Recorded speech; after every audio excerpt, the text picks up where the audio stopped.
हम उम्र के किसी भी पड़ाव पे हों पर हमारे घर के काम कभी भी कम नहीं होते हैं। 40 की उम्र पार करते करते बहुत से लोगों के मन में यह भाव आने लगता है कि कौन करेगा।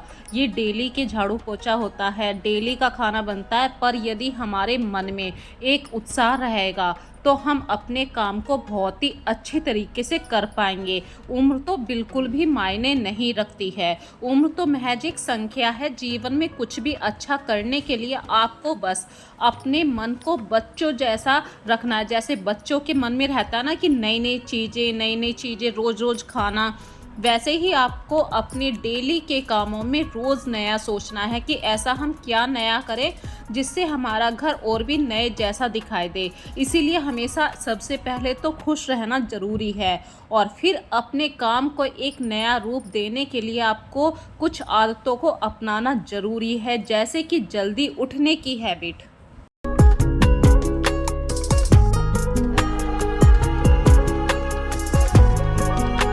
और फ्रेंड्स, ये टाइम हो चुका है 5 सवा 5 बजे का टाइम है। मैं 4:30 बजे उठ चुकी थी और उठने के बाद ऐसे ही अपने घर में छोटा सा काम करती हूँ, जैसे कि झाड़ू लगाना है। सुबह की सभी जानते हैं सुबह की पहली झाड़ू ज़रूर लगानी चाहिए। और मैं 5:30 बजे चली जाऊँगी दूध लेने के लिए। और यहाँ देखिए, मैं सुबह सुबह बाल बहा रही हूँ। आप सोच रहे होंगे कि ये कैसा काम कर रही हूँ, क्योंकि फ्रेंड्स जब हम घर से बाहर जाते हैं, भले ही कुछ भी काम करने के लिए जाएं, आपको अपने आप को बिल्कुल अच्छे से रखना है। वो एक कहावत सुनिए, जैसा खाए अन्न वैसा होए मन। यदि आप अपने आप को अच्छे से दिखाना चाहते हैं, अच्छे से रहना चाहते हैं, तो आपको सबसे पहले अपने ऊपर ज़रूर ध्यान देना चाहिए। सुबह उठ के हाथ पैर धोना, बालों को अच्छे तरीके से निकालना, नहाने की हैबिट डालना। और फ्रेंड्स, ये बात आप लोग अच्छी तरीके से जानते हैं कि जैसे ही मैं दूध लेकर आती हूँ, तुरंत नहाने का काम मैंने पकड़ रखा है। इससे 2 फ़ायदे हो जाते हैं कि एक तो मेरे घर में दीपक जल जाता है सुबह ही सुबह, और मुझे तो चाय पीने की हैबिट है, तो मैं नहाने के बाद चाय पीती हूँ। और आस्था के लिए मैंने नींबू पानी बना दिया था, तो अभी अभी आप लोगों ने क्लिप में देखा था, आस्था नींबू पानी पी रही है और मैंने अपने लिए तुलसा जी और अदरक वाली कड़क कड़क चाय पी है।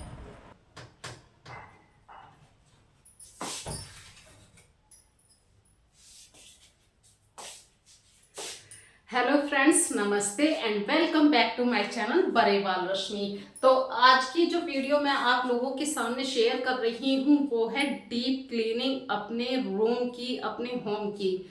भाई, ऐसा तो हो नहीं सकता कि हम सीधे सुबह को उठे और अपने झाड़ू पोछे में, अपने डीप क्लीनिंग वाले काम में जुड़े। नहीं, उससे पहले थोड़ा सा अपना काम होता है किचन का। तो ये आप मेरी आज की वीडियो में, चाहे आप कह लीजिए कि डेली रूटीन वाली वीडियो है या घर की डीप क्लीनिंग वाली वीडियो है।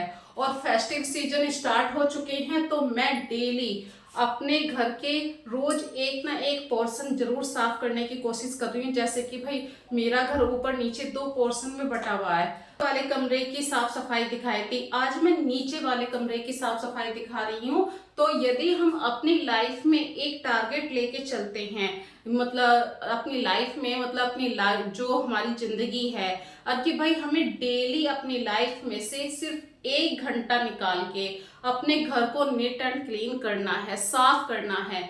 आपका घर भले ही आप कितने भी खिड़की दरवाजे बंद कर लीजिए, बहुत छोटा छोटा सा रोया आता है। भले ही यहाँ पे ओपन एरिया नहीं है, एक रूम है, दरवाजे खिड़कियां सब बंद हैं, लेकिन आज इस कमरे में से भी इतनी डस्ट निकली है, छोटा छोटा सा रोया निकला है, जैसे कि पंखे की क्लीनिंग करी है मैंने। तो यही सब है आज की वीडियो में। चलिए बिना देरी के इस वीडियो को स्टार्ट करते हैं। और हाँ, यदि आज की वीडियो में आपको कोई भी बात अच्छी लगे तो प्लीज चैनल को सब्सक्राइब जरूर कर लीजिए और बेल आइकन को क्लिक करना मत भूलिए, ताकि अगली वीडियो का नोटिफिकेशन आप लोगों को जरूर मिले। So friends, let's start today video.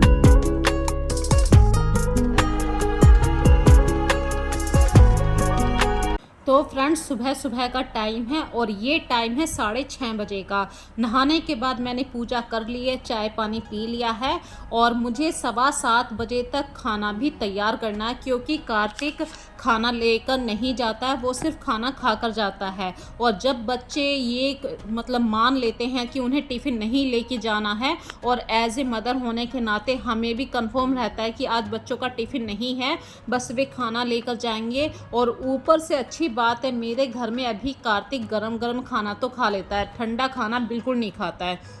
तो मैं भी सेटिस्फाई रहती हूँ, भले ही उसने एक पराठा खाया, मेरे सामने खाया है। तो मैं आज कार्तिक की मनपसंद चीज़ बना रही हूँ, आलू पराठा। और एक तरफ मैंने रख दी है गैस पे चाय बनने के लिए।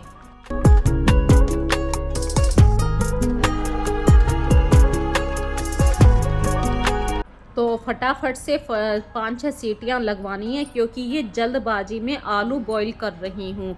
वरना मैं ज़्यादातर कोशिश करती हूँ कि सीटी को भरवा दिया करती हूँ, फिर आलू उसके अंदर बॉईल होते रहते हैं भाप के अंदर। तो जो भाप वाला सिस्टम होता है, इसमें 2 फ़ायदे होते हैं। एक तो हमारी गैस बचती है, टाइम तो थोड़ा सा लगता है, लेकिन जब गैस बची है तो हमारे पैसे भी बचे हैं।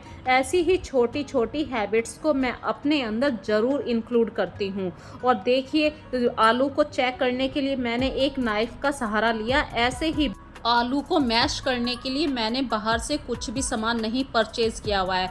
जो हमारे घर में पूरी छानने की छलनी होती है, उसी से मैंने आलूओं को मैश किया है। हमारे घर में बहुत ऐसे बर्तन होते हैं जिनको हम सोचते हैं कि इससे कहाँ आलू मैश होंगे, पर यहाँ तक कि मैं कहूँ, नाइफ़ होता है जिसको हम फोर्क कहते हैं, कांटे से भी आप आलू को मैश कर सकते हैं, गिलास की तली से भी आलू को मैश कर सकते हैं। इसी तरीके से कुछ चीज़ों को मैंने यहाँ पे अपनी हैबिट में शामिल किया। जैसे मैं इस चॉपर को पहले यूज़ नहीं किया करती थी, पर कुछ बातों को सीखना ज़रूरी है ताकि हम अपनी लाइफ में आगे बढ़ सकें। यहाँ तक कि पुरानी बातों को सोच के बैठे रहना कि भाई मुझसे ये काम नहीं होगा, होगा क्यों नहीं, जब हम सीखेंगे तो ज़रूर होगा। और आम तौर पर हम अक्सर ये सोचा करते हैं कि हमारी इतनी उम्र हो चुकी है, हम ऐसे ही आलू पराठे बना लेंगे, पर नई नई टेक्निक का यूज़ करना ये भी हमारी लाइफ का एक हिस्सा होता है। यदि हम कोशिश ही नहीं करेंगे तो हम कैसे सीखेंगे। और हार जब होती है जब हम कोशिश करना छोड़ देते हैं, उन्हें ऐसे लगता है कि ज़्यादा मेहनत करना व्यर्थ है, लेकिन ऐसा सोचना भी गलत है, भले ही आपको सफलता मिले या ना मिले। जैसे कि मैं यहाँ पे बात कर रही हूँ आलू पराठे की, भाई हम इतने दिनों से, इतने टाइम से आलू पराठा बना रहे हैं, तो हमें डेफिनेटली पता है कि आलू का पराठा यदि फट भी जाए तो भी हम बना लेंगे। पर आजकल के बच्चे क्या कहते हैं कि आलू का पराठा एक फट गया या उसमें से आलू की पिट्ठी बाहर आ गई तो कौन बनाएगा। आलू के पराठे बनाने में झंझट लगता है, पर आलू के पराठे खाने में झंझट किसी को नहीं लगता।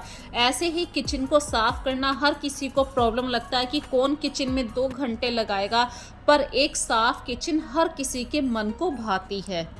मैं अक्सर चाहे अपने लिए खाना खाने के लिए टाइम ना निकालूं, पर अपने किचन को हमेशा साफ रखना पसंद करती हूं। एक तो इसका वाइट काउंटर है, और दूसरी बात, यदि इस किचन को मैं गंदा छोड़ देती हूं तो मुझे ऐसा लगता है कि आज मेरे हाथ से कुछ काम छूटा हुआ है, मेरा मन बिल्कुल नहीं लगता है।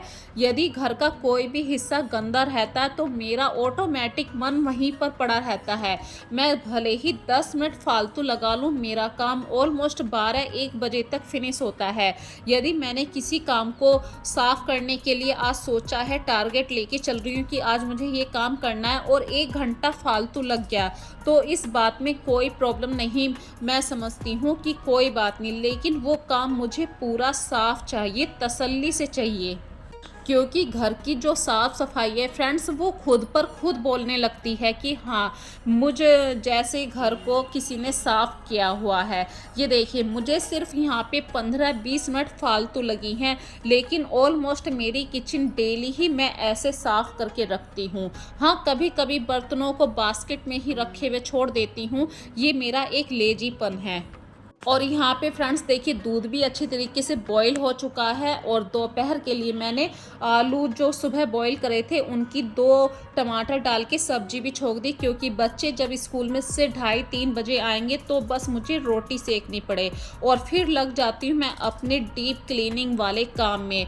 बच्चों के आने से पहले मतलब कार्तिक आएगा 2:30 बजे के आसपास, तो मुझे 1:30 बजे तक हर हाल में अपने काम को फिनिश कर लेना है। मैं एक टारगेट हमेशा लेकर चलती हूँ।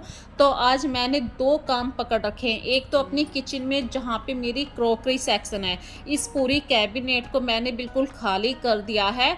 और जो ये बर्तन है, बर्तन तो अक्सर यूज़ होते रहते हैं इसलिए ये साफ़ हैं, पर ये अच्छे तरीके से ऑर्गेनाइज नहीं थे। और ये बात आप अच्छे से जानते हैं, यदि आप अपने घर को साफ़ कर लेते हैं लेकिन चीज़ें सही से व्यवस्थित नहीं हैं, चीज़ें प्रॉपर प्लेस पे नहीं हैं, तो आपका साफ़ हुआ घर भी बिल्कुल ऐसे लगता है अनटाइडी।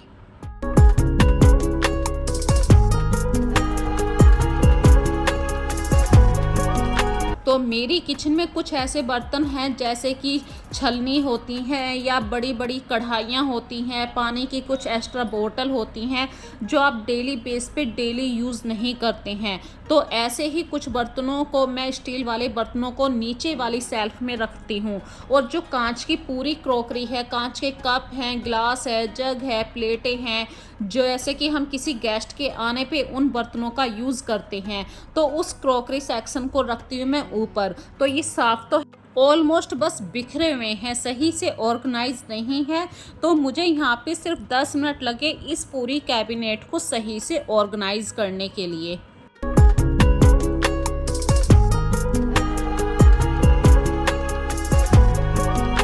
और जब मैं कैबिनेट को सही से ऑर्गेनाइज कर रही हूँ तो यहाँ पे मैंने डीक्लैटरिंग भी ज़रूर करी है। हमारे किचन में बहुत ऐसे बर्तन हो जाते हैं जिनका हम यूज़ नहीं करते। कुछ बर्तन जल गए या किसी का कैप ख़राब हो गया, कोई बर्तन फट गया, मतलब किनारे से चटक गया है। इस तरीके के बर्तनों को मैंने कैबिनेट से निकाला। और अब दिवाली का फेस्टिवल आने वाला है, उससे पहले मैं जैसे भी मुझे टाइम मिलता है, जैसे आज कैबिनेट साफ़ करी है तो मैंने डीक्लैटरिंग करना शुरू कर दिया है। ऐसे ही हम रोज़ अपने घर का कुछ ना कुछ काम ऐसा प्लस कर लेते हैं, वहाँ से कुछ ना कुछ हमारे घर से कबाड़ सबाड़ निकलना शुरू हो जाएगा। और ये 1-1.5 महीना डेली चलेगा, तब जाके हम दिवाली की प्रॉपर एक अच्छी तरीके से सफाई कह सकते हैं कि मैंने स्टार्टिंग कर दी है। और मैं अक्सर ये भी बात ध्यान रखा करती हूँ कि डीक्लैटरिंग करते हुए मुझे किस चीज़ की ज़रूरत पड़ रही है, नया सामान क्या आना है, या मेरे घर में कुछ सामान ऐसा ख़त्म हो गया है, तो उन चीज़ों को मैं इस तरीके से एक नोट पैड पे लिख लिया करती हूँ। और किचन में जाते हुए किचन में ज़रूर उस जगह चिपका देती हूँ जहाँ पे मेरी अक्सर निगाह जाया करती है। तो ये तो हो गया एक नोट पैड पे नोटिस ज़रूर मैं अपनी किचन में रखा करती हूँ। अब बात करते हैं थोड़ी सी साफ़ सफाई की। आज मैंने टारगेट लिया हुआ इस रूम को पूरा दीवारों से भी, पंखों से भी, हर जगह से साफ़ करना है। तो ये फ्रेंड्स देखिए पंखे की हालत इतनी गंदी हो गई थी। और इस कमरे में देखिए ज़्यादा डस्ट नहीं आती है, फिर भी एक ब्लैक कलर का रोया इतना गंदा हो गया था फैन की, इसे साफ़ करते हुए मुझे सोचना पड़ रहा था।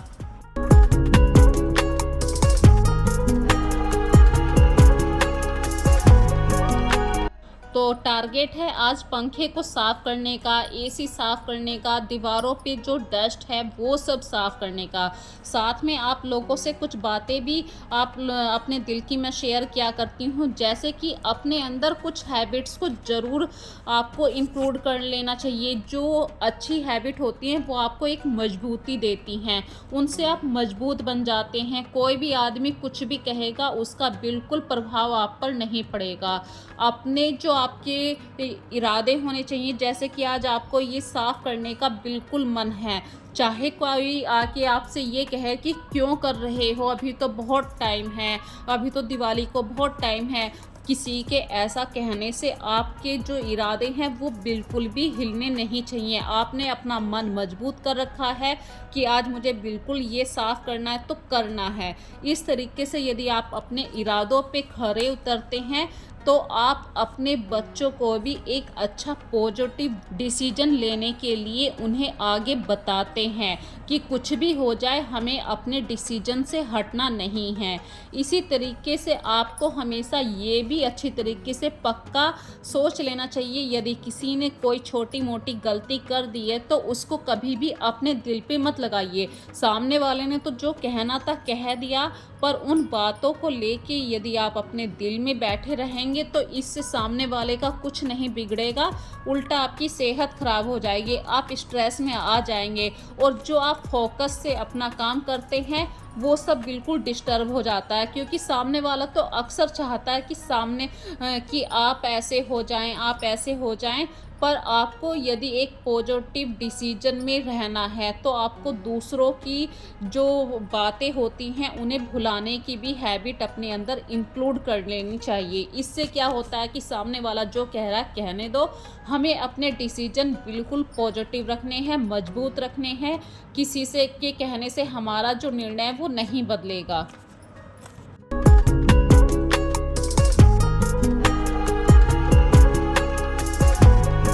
और यहाँ पे एक छोटी सी बात और कहना चाहती हूँ, हर सुबह जब आप उठा करते हैं ना, तो हर सुबह अपनी लाइफ में ये छोटी छोटी सी बातों पे ज़रूर सोचा करिए कि आज मुझे क्या करना है, या किसी से बातें करनी है तो उनमें क्या बातें हैं। ऐसा नहीं है कि मेरा बोलने से किसी को हर्ट हो जाए।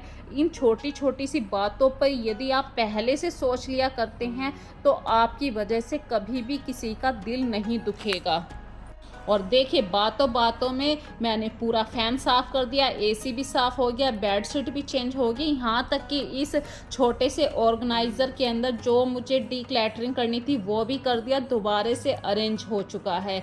इस तरीके से यदि हम अपने कामों को पूरे निगाह में करते हैं, मतलब मजबूत इरादे से करते हैं, तो कोई भी आपको हिला नहीं सकता है आपके पॉजिटिव इरादे से।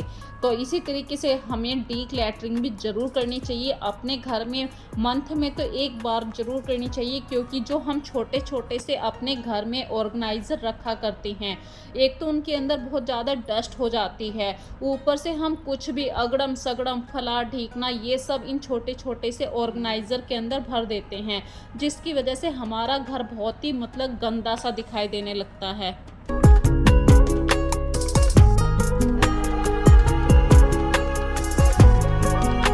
और यही इरादे, यही पॉजिटिव इरादे जब आप अपने अंदर बिल्कुल मजबूती से ठान लेते हैं कि मुझे 1 घंटे के अंदर ये काम करना है, तो आपको कोई भी नहीं हिला सकता है। उल्टा आप अपने काम पर पूरा फोकस कर पाएंगे। तो मैंने आज का टारगेट लिया था फ्रेंड्स कि मुझे 1:30 बजे तक हर हाल में अपना घर का काम टोटल फिनिश करना है। और जब मैं अपने घर की किसी रूम की साफ़ सफाई करती हूँ तो ऐसा नहीं है कि बस रूम की साफ़ सफाई कर दी, वहाँ की बेडशीट ऐसे ही छोड़ दी। उस रूम की या उस जगह के आसपास जितने भी मुझे टेबल मैट चेंज करने हैं वो सब ज़रूर किया करती हूँ। इससे क्या है, हमारा जो एक पर्टिकुलर एरिया होता है वो बिल्कुल नीट एंड क्लीन हो जाता है। और 1 वीक तक आपको बिल्कुल फुर्सत है कि आपने 1 वीक तक इस रूम की बिल्कुल अच्छे से सफाई कर रखी है। अब ये कमरा बिल्कुल भी डिस्टर्ब नहीं होगा।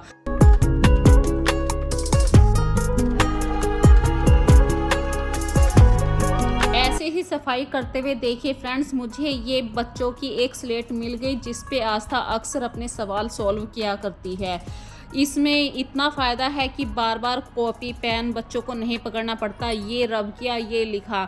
इस तरीके से ये स्लेट बहुत ही हेल्पफुल है। मैं इसका कोई प्रचार वरचार नहीं कर रही हूँ, मैं सिर्फ अपने दिल की बातें शेयर कर रही थी आप लोगों के साथ। और जब डीप क्लैटरिंग की बात आती है, डीप क्लीनिंग की बात आती है, तो जो आपके मेन गेट होते हैं वहाँ पर भी ज़रूर साफ़ कीजिए। क्योंकि जो रोया होता है वो गेट के बिल्कुल ऊपर 1 इंची जो गैप होता है वहाँ पर अक्सर आ जाता है। हैंडल होते हैं गेट के, और मेरे तो ये डोर वैसे भी कांच के हैं तो बहुत ज़्यादा मतलब गंदा सा दिखाई दे जाता है। बच्चों ने ऐसे दरवाज़ा खोला, उंगलियों के निशान आ गए, हाथ का पूरा निशान आ गया, तो मैं अपने घर में थोड़ा सा साफ़ सफाई को लेके ज़्यादा ही पॉजेसिव हो जाती हूँ। तो फ्रेंड्स, आज की वीडियो आप लोगों को कैसी लगी ज़रूर बताना। और हाँ, ये बात तो मैं बताना भूल ही गई आप लोगों को, आज हमारे यहाँ पे सुबह से बारिश हो रही है। बार बार बारिश होती है, बार बार रुक जाती है, और कभी कभी तो इतनी तेज़ बारिश हो रही है, आंधी आ रही है, तूफ़ान आ रहा है। और इस तूफ़ान की वजह से आज मेरा कराया काम थोड़ा सा ज़्यादा बढ़ गया। मैंने टारगेट लिया था कि 1:30 बजे तक मैं ऑलमोस्ट अपने घर का सारा काम फिनिश कर दूंगी, पर जो सोचते हैं वो कभी नहीं होता है। ऐसा भी लाइफ में हमेशा हो जाता है। तो मैंने अपने घर का पूरा झाड़ू पोछा ख़त्म कर लिया था, बस नहाने के लिए जा रही थी और इतनी तेज़ आंधी बारिश आई। अब क्या कर सकते थे भाई, आ गई तो आ गई। और उसकी वजह से तूफ़ान के साथ जब बारिश आई तो मेरे पूरे घर के अंदर भी बारिश का पानी आने लगा, क्योंकि खिड़कियां ऊपर की खुली रह गई थी, जो मोमटी होती है वहाँ से बारिश का पानी आ गया। सारा झाड़ू पोछा मुझे दोबारा से करना पड़ा, और टाइम हो चुका था, ये 1:15 बज चुके थे। तो सोचा कि चलो झाड़ू पोछा तो दोबारा से कर ही रही हूँ, बच्चों के लिए रायता भी बना देती हूँ, क्योंकि सब्जी तो मैंने सुबह ही बना दी थी और फ्रिज के अंदर दही और मट्ठा रखा था। तो फटाफट से 2-4 रोटी सेकूंगी। दोपहर के लंच का इस तरीके से मैंने काम फिनिश किया। तो फ्रेंड्स, आज की वीडियो आप लोगों को कैसी लगी ज़रूर मुझे कमेंट सेक्शन में बताना। हाँ, आज की वीडियो बहुत ज़्यादा लंबी हो चुकी है, तो इस बात को इग्नोर करना, प्यारे प्यारे कमेंट ज़रूर किया कीजिए। मैं वेट किया करती हूँ आप लोगों के कमेंट की।